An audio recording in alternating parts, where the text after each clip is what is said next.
सबसे पहले हम मोटापा की बात करते हैं, फिर मोटापा, BP, sugar, thyroid, asthma, arthritis, वात, पित्त, कफ, त्रिदोष, liver, kidney failure, heart failure, SLE MS, तमाम तरह की autoimmune disease, MND, Parkinson's, Alzheimer, dementia, और सबसे बड़ा रोग जिसको संसार में कह करके लोगों को डराया जा रहा है, जब आप सुनेंगे अभी तो जान करके आपको आश्चर्य होगा कि कैंसर तो एक ऐसी बीमारी है जैसे मोटापा। जैसे मोटापा का मुख्य कारण क्या है, तो सभी रोगों के मुख्य कारण कहे जाते हैं less physical activity, less oxygen supply, unhealthy lifestyle, stress is the main cause of all diseases. 100 बार के भुजंगासन से पूरे शरीर का पूरा व्यायाम हो जाता है, लंबे लंबे श्वासों के साथ। Less physical activity, over eating, unhealthy lifestyle, stress is the main cause of all diseases. अब मैं इसको एक शब्द में सब बातों को कहूँ ना, अब देखो ऐसी ही है। अब 100 बार आपने यही कर लिया, थोड़े मजबूत हैं तो ये साधारण दंड लगा ली, और थोड़े मजबूत हैं तो ये हनुमान दंड लगा ली। एक बार तो पूरे शरीर से पसीना चूना चाहिए, बहना चाहिए ऐसे ऐसे। 5 मिनट लगेंगे, केवल 5 मिनट में 200 बार भुजंगासन हो जाता, और 100 साल तक स्वस्थ जीवन की गारंटी। तो चलिए 5 मिनट में हम सब रोगों के मुख्य कारण, less physical activity, unhealthy lifestyle, unhealthy thoughts, unhealthy emotions, unhealthy action, unhealthy eating। कोई लाइफ में टाइम मैनेजमेंट नहीं है, सोने जागने खाने पीने का समय सुनिश्चित नहीं है। जीवन की एक नैसर्गिक प्रक्रिया है, जैसे वो बाधित होगी आपको रोग घेर लेंगे। इसलिए एक बहुत बड़ा तत्व है, प्रकृति और परमेश्वर के विधान का, निजाम का, उसके अनुशासन का कभी भी अतिक्रमण मत कीजिए। प्रकृति के साथ छेड़छाड़ करोगे, प्रकृति से विमुख होगे तो चारों ओर से विकृतियां घात लगाए बैठी, चारों ओर रोग रूपी शत्रु, विकार रूपी, काम क्रोध लोभ मोह अहंकार रूपी शत्रु, शारीरिक रोग, मोटापा, बीपी, शुगर, थायराइड, 99% बीमारियां, बैक्टीरियल, वायरल, फंगल, अलग अलग प्रकार के रोगाणु जीवाणु जनित जो रोग हैं वो तो 1% की श्रेणी में आते हैं, और वो भी उनको होते हैं जिनकी इम्यूनिटी लो होती है। Low immunity is the main cause of all disease. Immunity low है तो ही कोई बैक्टीरिया, वायरस, फंगस आप पर अटैक करेगा। इम्यूनिटी लो है तो ही कोई रोग आप पर आक्रमण करेगा, किसी भी प्रकार का। सब रोगों का मुख्य कारण less physical activity, less oxygen supply, stress, unhealthy lifestyle. सब रोगों का मुख्य कारण योग विमुखता। मैं कह रहा था एक शब्द में, हम योग विमुख, वेद विमुख, गुरु भगवान से विमुख हो गए। प्रकृति परमेश्वर के विधान को तोड़ करके, मनमानी करके उच्छृंखलता में जीने लगे, उद्दंडता में जीने लगे, मनमानी करने लगे, और उसका परिणाम है सब प्रकार के रोग। अब अपने अपने अभ्यास, योगा फॉर स्पाइनल कॉर्ड का पैकेज, इंटीग्रेटेड योगा अभ्यास, इंटीग्रेटेड योगा प्रैक्टिस सबके लिए। मंडूकासन 1-2 मिनट, फिर योग मुद्रासन 1-2 मिनट,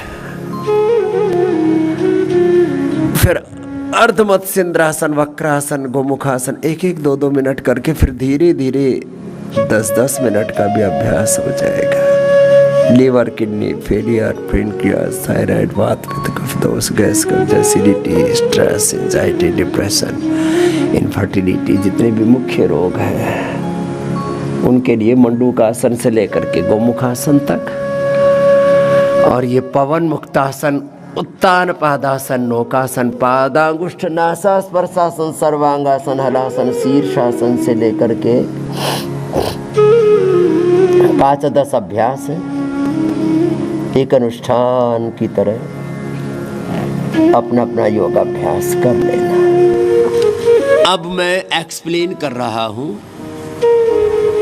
रोग क्यों होते, मोटापा क्यों हुआ, less physical activity, over eating, unhealthy lifestyle. तो जिस कारण से मोटापा हो रहा है, जिसकी हेल्दी लाइफस्टाइल है, ओवर ईटिंग नहीं है, लेस फिजिकल एक्टिविटी नहीं, प्रॉपर फिजिकल एक्टिविटी है। केवल व्यायाम नहीं, केवल आसन नहीं, केवल प्राणायाम नहीं, केवल ध्यान नहीं,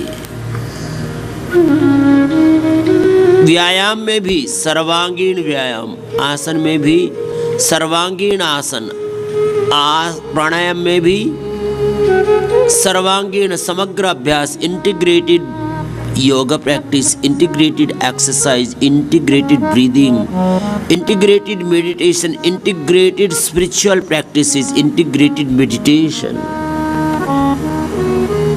मनसा वाचा कर्मणा, समग्रता से योगाभ्यास जब होता है। अब हमको मोटापा होके दिखाए ना, यदि ऐसे ही सबको मोटापा होता हो फिर तो रामदेव को भी 1-2 क्विंटल का हो जाना चाहिए। हमको मोटापा क्यों नहीं होता? बोल बाबा जी आप इतनी मेहनत करते हो, आपको मोटापा कैसे हो जाएगा? चलो अपना अभ्यास करो, मंडूकासन, योग मुद्रासन, जिनसे ये नहीं हो पा रहा प्राणायाम करो, भस्त्रिका करो, कपालभाति करो, अनुलोम विलोम करो, बैठे मत रहो।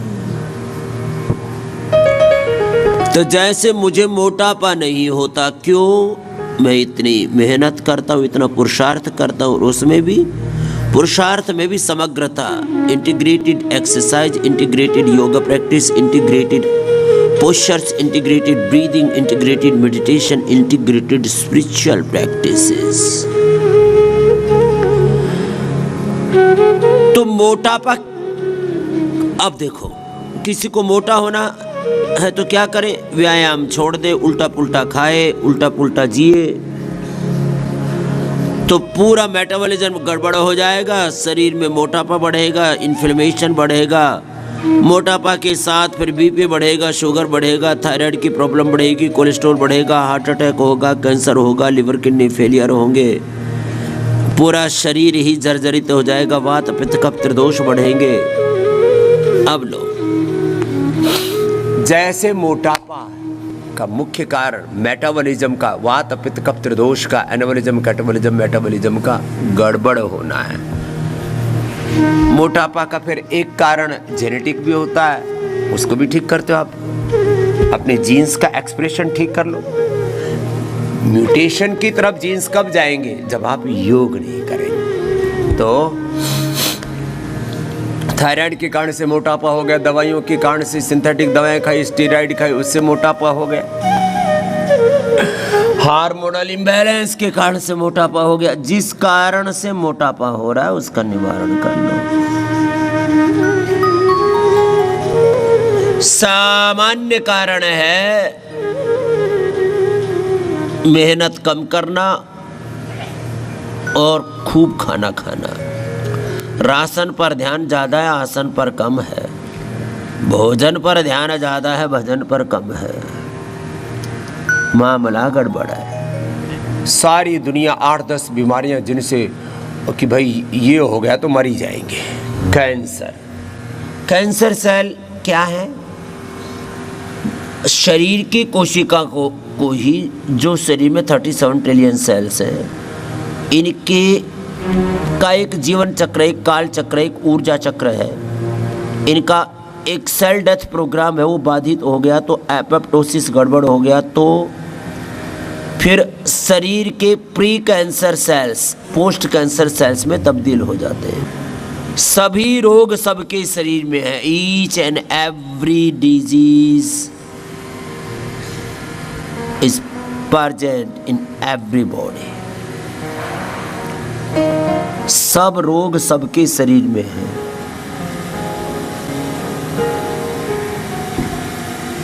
Every person have cancer cells in the body. सबके शरीर में, मेरे शरीर में भी, आपके शरीर में भी कैंसर सेल्स हैं। तो क्या मतलब हुआ? जब हमारी शरीर की कोशिकाओं को कैंसर सेल कब डेवलप होते हैं? सामान्य स्वस्थ कोशिकाएं कैंसर सेल में तब्दील हो जाती है। अपना अपना योगाभ्यास एक अनुष्ठान की तरह करो। जरा सुनो, अब जो ज़्यादा एसिडिक चीज़ें खाते हैं, कैंसर सेल्स का खाना है एसिड। और वैसे भी बहुत बड़ी एक मेडिकल फिलॉसफी है, acidic body is the main cause of all diseases. Acidic body में कैंसर और सारे रोग पैदा होते हैं। तो बॉडी कैसी होनी चाहिए? एल्कलाइन होनी चाहिए। ज़्यादा तीखा, ज़्यादा नमक, ज़्यादा मिर्ची मसाले,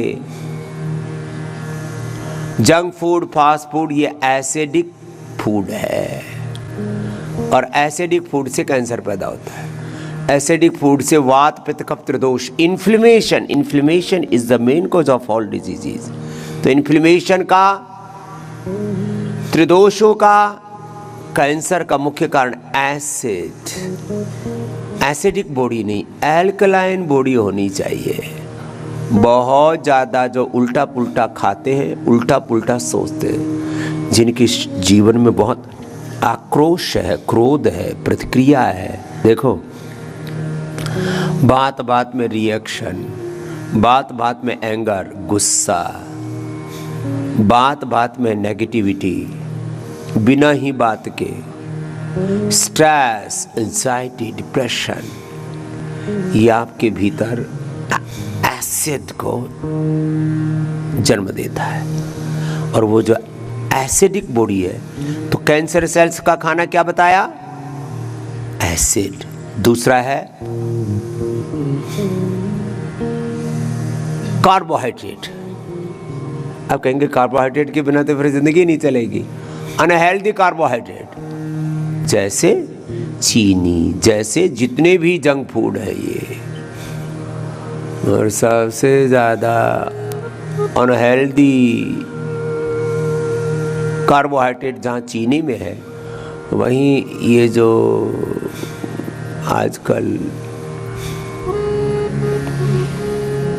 गेहूं और चावल जो हम खा रहे हैं, ये अच्छे वाला गेहूं नहीं है। देसी गेहूं, देसी जो चावल था वो छोड़ दिया हमने। आज जिसको हम गेहूं खा रहे हैं, ये पेट भरने का और बीमार होने का सबसे ज़्यादा कारण है। जहाँ सबसे ज़्यादा गेहूं चावल खाया जाता है, वहाँ दुनिया में सबसे ज़्यादा रोगी है, और उसमें भारत उसकी राजधानी है। चलो, अनहेल्दी कार्बोहाइड्रेट। फिर कैंसर सेल्स का खाना है बीड़ी, सिगरेट, शराब। ये बीड़ी, सिगरेट, शराब से एकदम खुश हो जाता है और खूब बढ़ता है। डेयरी प्रोडक्ट्स जितने भी हैं, उनसे भी। इसलिए हम कैंसर वाले की डाइट में डेयरी प्रोडक्ट और अनाज बंद कर देते हैं, उसको फ्रूट्स और वेजिटेबल्स पर डाल देते हैं, एंटी कैंसरस जूस पिलाते हैं और प्राणायाम कराते हैं। कार्बोहाइड्रेट बंद कर दिया, थोड़े दिन तक तो गुजारा हो ही जाता है। 21 दिन से लेकर के 2 महीने तक हम उसको उपवास पर डालते हैं। 21 दिन तो जल उपवास, फिर रसोपवास, फलोपवास, इस पर, और 2 महीने में कैंसर खत्म। जब उसको खाना ही नहीं मिलेगा, 2 महीने से ज़्यादा कोई जिंदा रह सकता है क्या? कैंसर सेल्स कैसे जिंदा रह जाएंगे? अपने आप ही कैंसर सेल्स खत्म हो जाते हैं। वो बोले वो गांठ कहाँ जाएगी? वो तो कोई भी शरीर में तो हर दिन ग्रामों नहीं किलो की मात्रा में पुराने सेल्स खत्म हो जाते हैं, नए सेल्स बन जाते हैं। ये शरीर के अंदर प्रोसेस पूरा चलता रहता है। 24 घंटे से लेकर के 7 दिन, 10 दिन, 100 दिन अधिकतम किसी भी कोशिका की आयु होती है। ब्लड सेल, बोन सेल, सारे के सारे स्किन सेल्स, सबके सब सेल्स पुराने खत्म हो जाते हैं, नए बन जाते हैं। ये शरीर को नयापन, यौवन देने की एक आंतरिक प्रक्रिया है। तो जो पुराना सेल खत्म होता है उसमें जो भी उसके टूटने पर, चाहे कार्बोहाइड्रेट है, उसमें मिनरल्स हैं, उसमें विटामिन है, उसमें न्यूट्रिशंस है, उसमें आयरन है, उसमें कैल्शियम है, उसमें जो भी उसका रॉ मटेरियल है वो बॉडी प्रोसेस करके रीयूज कर लेता है। ये 0% वेस्ट मैनेजमेंट का प्रोसेस है शरीर के अंदर। तो कैंसर की कोशिकाओं को जब उनका खाना ही नहीं मिला तो बेचारी मर जाती है, और शरीर उनको प्रोसेस करके अपने लिए यूज कर लेता है, वेस्ट मैनेजमेंट।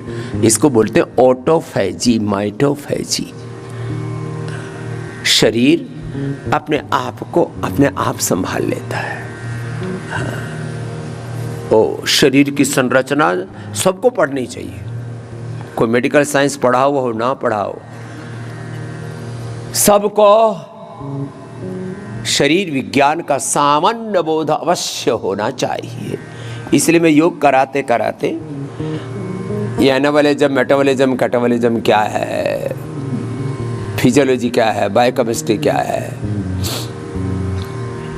ये हमारा blood profile, liver profile, kidney profile, पूरा शरीर कैसे चलता है और उसके पीछे का जो मैकेनिज्म क्या है, ये मैं योग कराते कराते रोज एक्सप्लेन करता हूँ। तो कैंसर के मुख्य कारणों की हम बात कर रहे थे, उसमें भी रेड मीट, उसमें ज़्यादा नमक, ज़्यादा चाय कॉफ़ी, हाँ ये कारण, रेड मीट, ज़्यादा चाय, ज़्यादा कॉफ़ी, ज़्यादा नमक।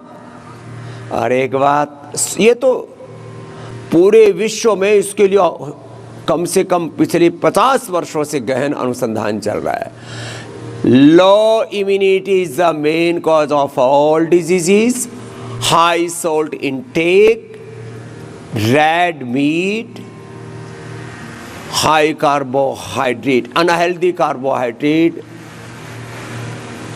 लिकर, तंबाकू, ये these are the main cause of cancer. इनसे pre cancer cells post cancer cells में कन्वर्ट हो जाते हैं। ये तो लेस ऑक्सीजन सप्लाई भी उसमें कारण माना है। ऑक्सीजन पूरा नहीं मिलता। ऑक्सीजन जब पूरा नहीं मिलता है तो शरीर की कोशिकाएं पगला जाती हैं। बॉडी के रिसेप्टर्स को, बॉडी के एक एक सेल के रिसेप्टर को, उसकी न्यूक्लियस को, उसकी माइटोकॉन्ड्रिया को, उसकी genes, chromosomes, RNA, DNA, protein phosphorylation को राइट डायरेक्शन में एक्सप्रेशन के लिए ऑक्सीजन चाहिए। ऑक्सीजन नहीं मिलता तो एक सेल की इतनी सूक्ष्म रचना है, 1 cell equal to 1 body, 1 body to equal to 1 universe. एक सेल में पूरा ब्रह्मांड है, जिसको श्रीमद् भगवत गीता में विश्व रूप दर्शन योग का है। तो आपके एक सेल में, अब देखो, पिंड में सारा ब्रह्मांड है और स्वयं ब्रह्म है। ये विज्ञान है। ये हमारे इस जीवन के अस्तित्व की सच्चाई है। पिंड में ब्रह्मांड है और स्वयं ब्रह्म है। ब्रह्मांड की सारी ऊर्जा इस सूक्ष्म रूप में हम में है। इस सारे ब्रह्मांड का कोई छोटा मॉडल बनाया जाए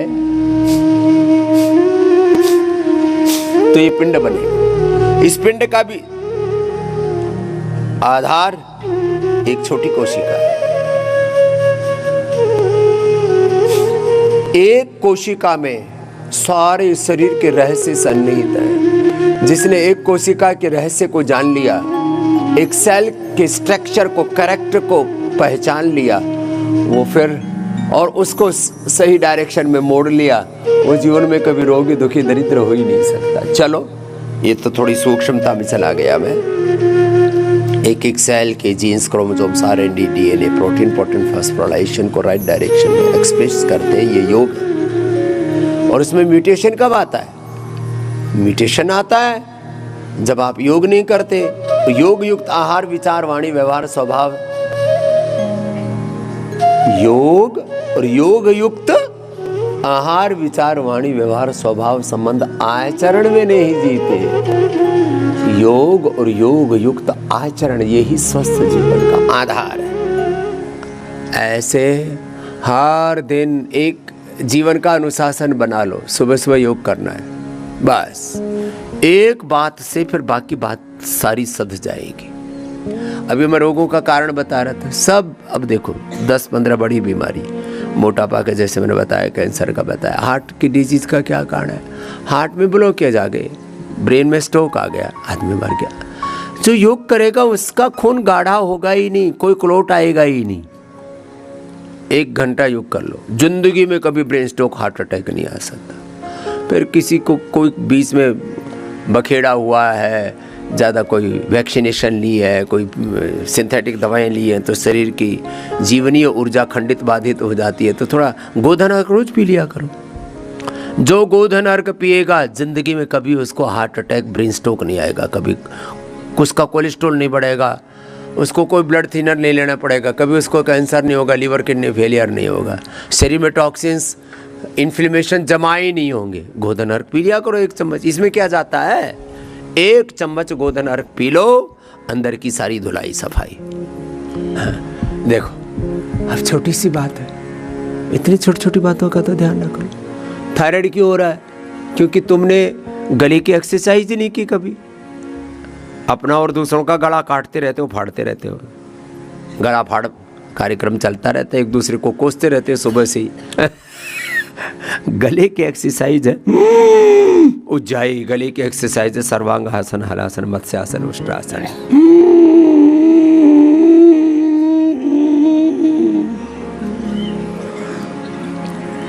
और फिर थोड़ी देर रोक के ऐसे छोड़ते हैं। गले की एक्सरसाइज है, करो जरा एक बार। 5 बार से लेके 5 मिनट ये करवा देते हैं। फिर ये कपाल भाती के साथ ये गले का पॉइंट दबा देते हैं, हाथों में, पैरों में। थायराइड धनिया के पानी के साथ देते हैं। थायराइड ठीक, कहाँ जिंदगी भर दवाई लेने की जरूरत है?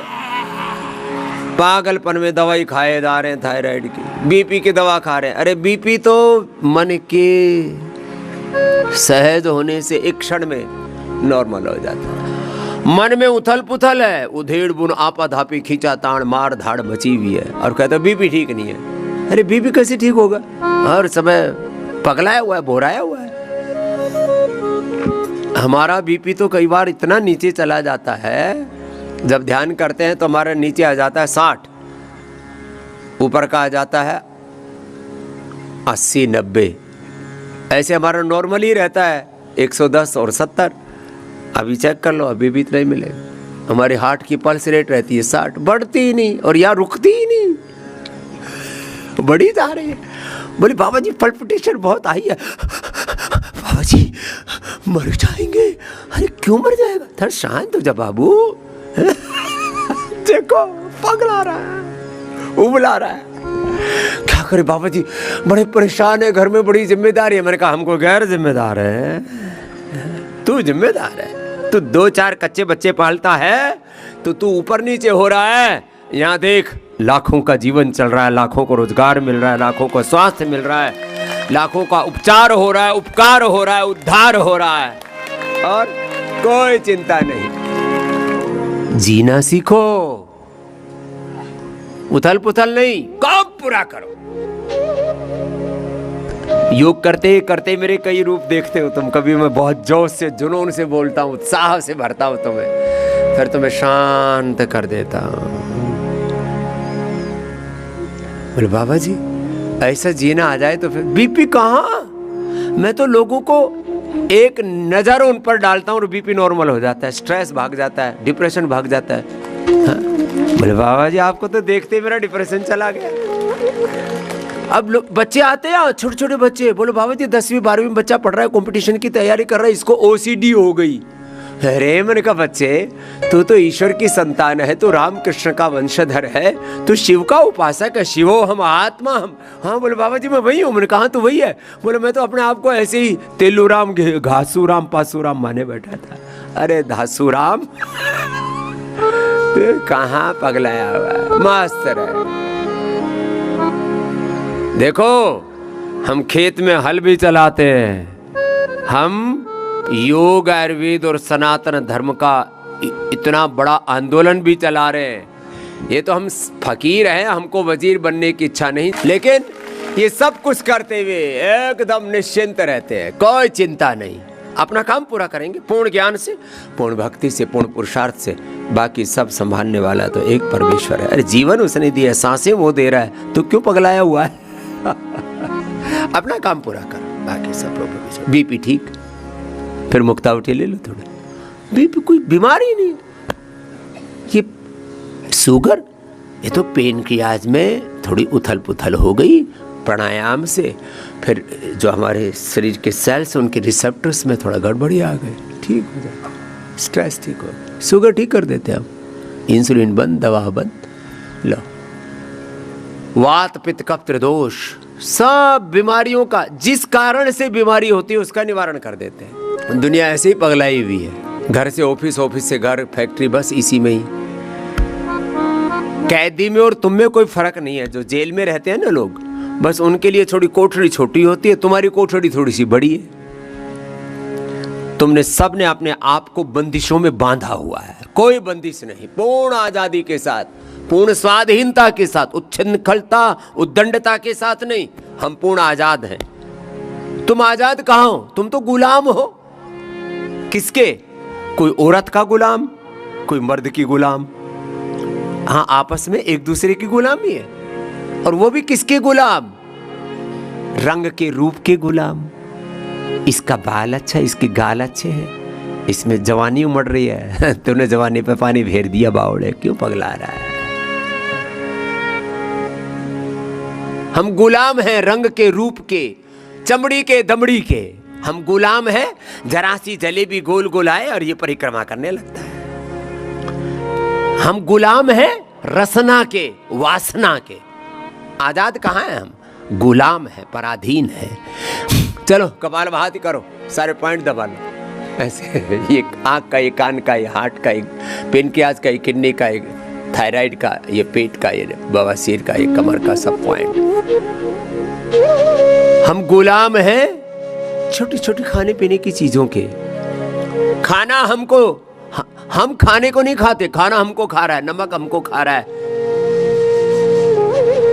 वक्त को हम नहीं काट रही, वक्त हमको काट रहा है। भोगा न भुक्ता वयमेव भुक्ता, तपो न तप्तम वयमेव तप्ता, कालो न यातो वयमेव याता, तृष्णा न जीर्णा वयमेव जीर्णा। यह हालात है हमारी।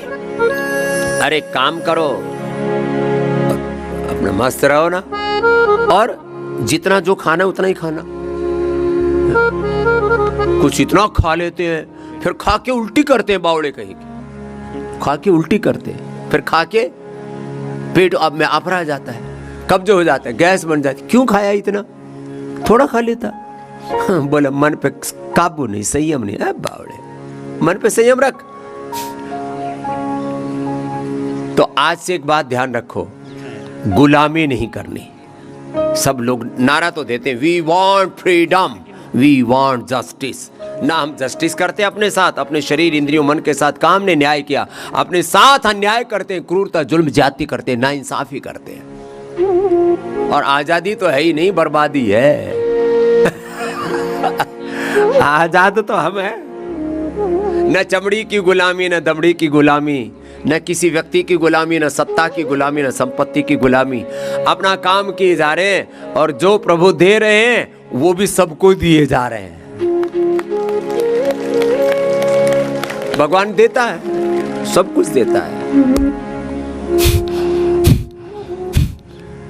मेरे दाता ने मुझे सब कुछ दिया है, लेकिन मैं उसको अपना मानता ही नहीं, भगवान का ही मानता।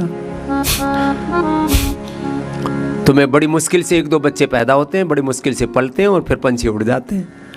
हमारे पास सैकड़ों बच्चे हैं, सन्यासी हैं। और तुम्हारा छोटा सा परिवार, हमारा इतना बड़ा परिवार है जितना बड़ा संसार है। लेकिन किसी में मोह माया नहीं रखते, सबसे प्रेम करते हैं। प्रेम में और मोह में फर्क होता है। चलो फिर लंबी चौड़ी फिलोसफी हो जाएगी, लेकिन ऐसे तुमको उभार रहे हैं। मैं तो कहता हूं सारा संसार जिस दिन योग की, आयुर्वेद की शरण में आ जाएगा, अपने बड़े बुजुर्गों की, पुरखों की बात मानने लग जाएगा। इतनी बड़ी विरासत अपने पूर्वजों की, उन्होंने कितना बड़ा ज्ञान अपने को दिया है। कोई बीमारी रह ही नहीं सकती। ये बीमारियां तो कुछ भी नहीं है। लीवर की, किडनी की कोई बीमारी है? थोड़े थोड़े संशोधन कर लो जिंदगी में, खाने पीने में थोड़ी औषधि ले लो। Fatty liver, liver cirrhosis, liver failure, kidney failure, pancreas का फेलियर, आंतों की कमजोरी, ये वो सब पूरे शरीर में जर्जरित हो गया और रखा है। औषधि देते हैं, सोना चांदी हीरे मोती की भस्में देते हैं, इतनी जड़ी बूटियाँ वनस्पतियाँ खिलाते पिलाते हैं, इतना सुबह से शाम तक सब थेरापी करते हैं और सबको उभार रहे हैं और सब उभरते जा रहे हैं। आज बाबा जी ने स्वास्थ्य से संबंधित बहुत ही शिक्षाप्रद जानकारी दी है। आशा करता हूं कि यह स्वास्थ्य से संबंधित शिक्षाप्रद जानकारी आप लोगों को अवश्य पसंद आई होगी। तो दोस्तों, अगर यह शिक्षाप्रद वीडियो आप लोगों को पसंद आया हो तो इस वीडियो को लाइक करें और अधिक से अधिक लोगों को शेयर भी करें, जिससे और भी लोग यह शिक्षाप्रद स्वास्थ्य संबंधी जानकारी का लाभ उठा सकें। और दोस्तों, अगर आपने हमारे चैनल को अभी तक सब्सक्राइब नहीं किया है तो तुरंत हमारे चैनल को सब्सक्राइब भी कर लें, जिससे आप लोगों को नोटिफिकेशन के माध्यम से बाबा जी के यह शिक्षाप्रद वीडियो तुरंत प्राप्त हो सकें, जिससे आप लोग इसी तरह स्वास्थ्य संबंधी शिक्षाप्रद जानकारियों का लाभ उठाते रहें। तो दोस्तों, कल फिर किसी स्वास्थ्य संबंधी शिक्षाप्रद वीडियो के साथ आप लोगों के समक्ष फिर से प्रस्तुत होंगे। तब तक के लिए नमस्कार।